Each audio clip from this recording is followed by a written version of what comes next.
Dulu waktu membahas takdir, pecahlah umat Islam menjadi dua kelompok. Kelompok pertama namanya Qadariyah, kelompok yang mengatakan takdir di tangan makhluk.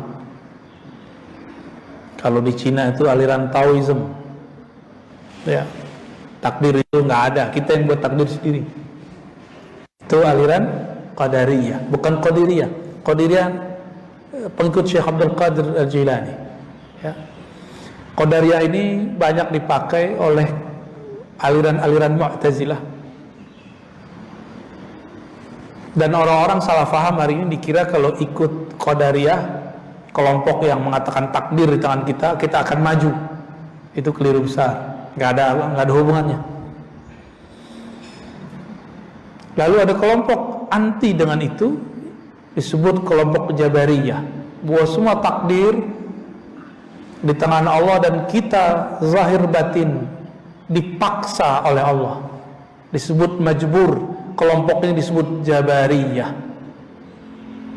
Dulu di Banjar ada Syekh Muhammad Arsyad Al-Banjari pernah membahas ini. Syekh Abdul Samad Palembani pernah bahas ini.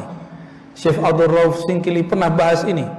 Syekh Nuruddin Araniri dari Aceh juga pernah bahas ini. Sampai zaman sekarang. Sampai ke Buton itu ada Sultan Muhammad Aidrus. Saya pernah meneliti dan mentahqiq risalah beliau Hadiyatul Bashir. Itu juga membahas bab ini. Ternyata ini perdebatan berkembang sampai kemana-mana. Jadi ada orang yang ketika dia bermaksiat, dia salahkan Allah. Kenapa kamu minum khamar? Sudah takdir gitu. Gitu. Kenapa kamu bermaksiat?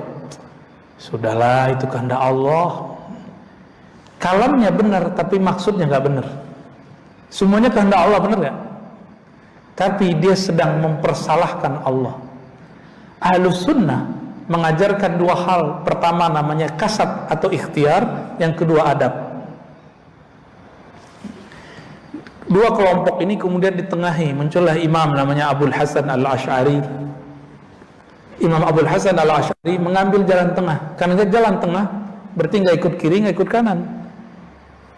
Jadi kelompok yang ternyata kelompok itu bersambung kepada Rasulullah Sallallahu Alaihi Wasallam. Imam Abul Hasan Al-Asy'ari mengatakan bahwa takdir itu artinya ukuran yang sudah Allah tentukan. Ukuran ini semacam jatah. Takdir bahasa Arab itu Allah memberikan ukuran. Lalu Allah berikan kemampuan di dalam diri kita, namanya kasab dan ikhtiar, untuk memilih. Saya menyebutnya kesadaran. Kalau bahasa Arabnya kasab, usaha atau ikhtiar. Tapi makna lainnya kesadaran. Kesadaran untuk milih. Nih, mohon maaf Pak, coba angkat tangannya. Coba angkat tangannya. Oke, itu yang angkat Bapak atau Allah?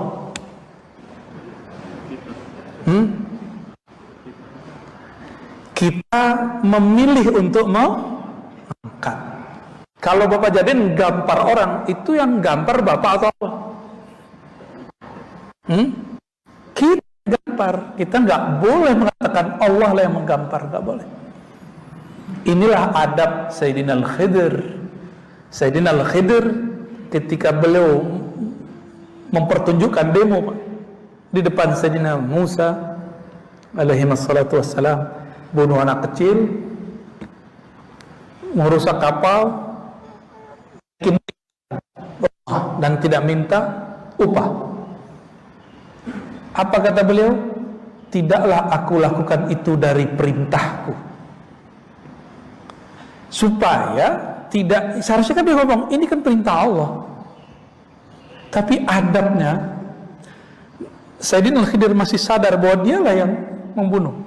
Tapi atas wahyu dari Allah, diberitahu oleh Allah, ini anak punya orang tua, kalau dia nanti besar, dia akan menyesatkan kedua orang tuanya.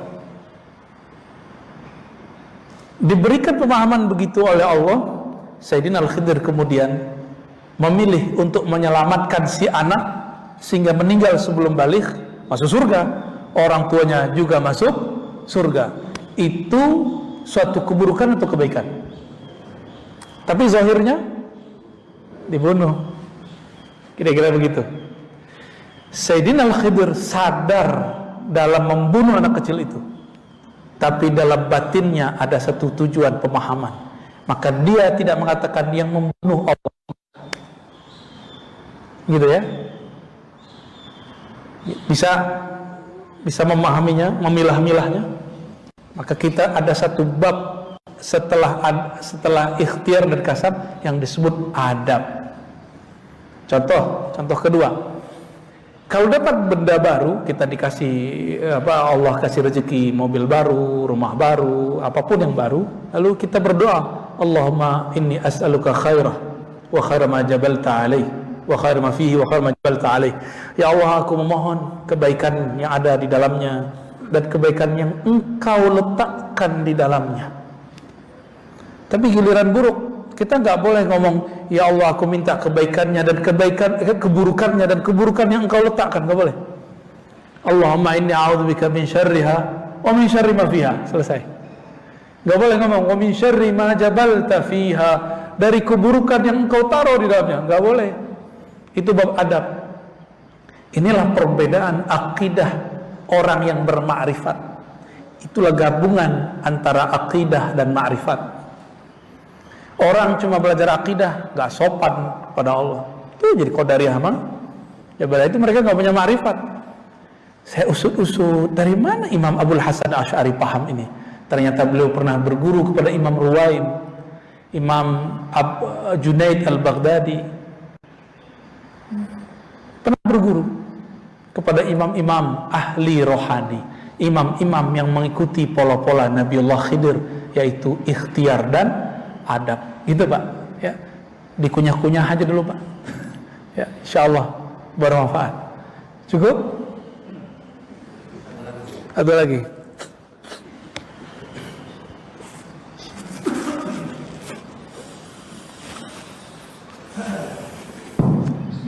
Assalamualaikum warahmatullahi wabarakatuh. Assalamualaikum. Ustaz, saya mohon penjelasannya mengenai hadis yang intinya bahwa barang siapa yang mampu haji tapi dia tidak berangkat haji, maka pilihlah artinya Yahudi atau Nasrani, Ustaz. Penjelasannya hadis ini statusnya gimana? Atau gimana? Atau apakah jadi kafir, Ustaz? Orang yang mampu haji tapi tidak berhaji. Terima kasih Ustaz. Assalamualaikum warahmatullahi wabarakatuh. Assalamualaikum warahmatullahi wabarakatuh. Hadis ini dipakai oleh ulama-ulama ahli fikih, ahli hadis ya. Secara makna, orang yang mampu berhaji, mampu ini tidak hanya duit, mampu ini juga masalah safar. Sekarang kita daftar, baru keluar ya jadwalnya. Berapa tahun sekarang antri? Di Malaysia sudah lebih dari 30 tahun sepertinya. Jadi anak-anak baru lahir sekarang sudah didaftarkan. Ya, ditambah pandemi kemarin 2 tahun, sekarang cuma berangkat 50%. Ya, saya aja diundur lagi Pak. Tapi semoga ntar ada jalan, biar jalan tol cepat nanti ya. Amin. Ya. Kata sanggup di situ, lalu dia sanggup tidak berangkat.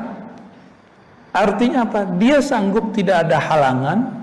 Maka istita'ah ini sekarang tidak hanya 2, bukan istita'ah itu 2, kemampuan. Dulu cuma harta dan badan. Enggak, sekarang juga masalah kebijakan. Nomor 3, urusan negara dan negara. Kalau zaman dulu enak Pak, punya duit berangkat pakai kapal. Tapi meninggal di tengah jalan, di kapal meninggal, kapalnya tenggelam. Banyak dulu Pak Haji lama. Tapi Pak Haji dulu pulang pasti alim, karena dia tinggal berbulan-bulan, bertahun-tahun di tanah Mekah. Pulang pasti bisa bahasa Arab dan bawa kitab. Mohon maaf Pak Haji hari ini nggak pantas dapat gelar Pak Haji, mohon maaf. Ya, silakan tersinggung Pak ya. Pak Haji dulu pasti bisa baca kitab. Maka kalau kenalan sama orang jangan bilang saya Pak Haji Fulan, nggak pantas. Ya, nggak pantas Pak. Maka dulu dalam sejarah haji Indonesia itu ada beberapa buku. Semua orang yang hujjat, para haji, pulang-pulang bawa keilmuan. bawa ijazah keilmuan, semuanya bawa. Dan mereka pulang ganti nama. Kayak Ahmad Dahlan itu namanya dulu Muhammad Darwish. Pulang-pulang dikasih nama sama gurunya untuk mengambil keberkahan nama Imam Said Ahmad Zaini Dahlan, imam pemberantas ajaran Wahabi. Maka dikasih nama lah beliau Ahmad Dahlan, berharap pergerakan beliau nanti jauh dari pengaruh Wahabi, ya. Kira-kira gitu, Pak. Jadi mesti istitoah itu 3, ya, harta, kesehatan, yang ketiga kebijakan. Nah, jika ini sudah cukup, lalu tidak berangkat, maka pilihlah mati Yahudiyan atau Nasraniyan. Itu benar, matinya sebagai orang Yahudi atau Nasrani, karena dia tidak menjalankan ajaran Islam. Inilah enaknya rukun Islam. Nggak sanggup, cukup 4: syahadat, sholat, puasa, zakat. Kalau ada kesanggupan 5, ya. Ketika ada kesempatan, Pak, umroh aja. Kita nggak tahu kapan bisa berangkat. Ada kesempatan umroh, ya. Ini mumpung lagi dibuka lagi nih, udah umroh aja berangkat. Kalau nggak mungkin untuk pergi haji. Umroh ini kan haji juga, Pak, haji kecil, ya. Di kampung saya dulu kalau orang umroh itu panggil haji-hajian.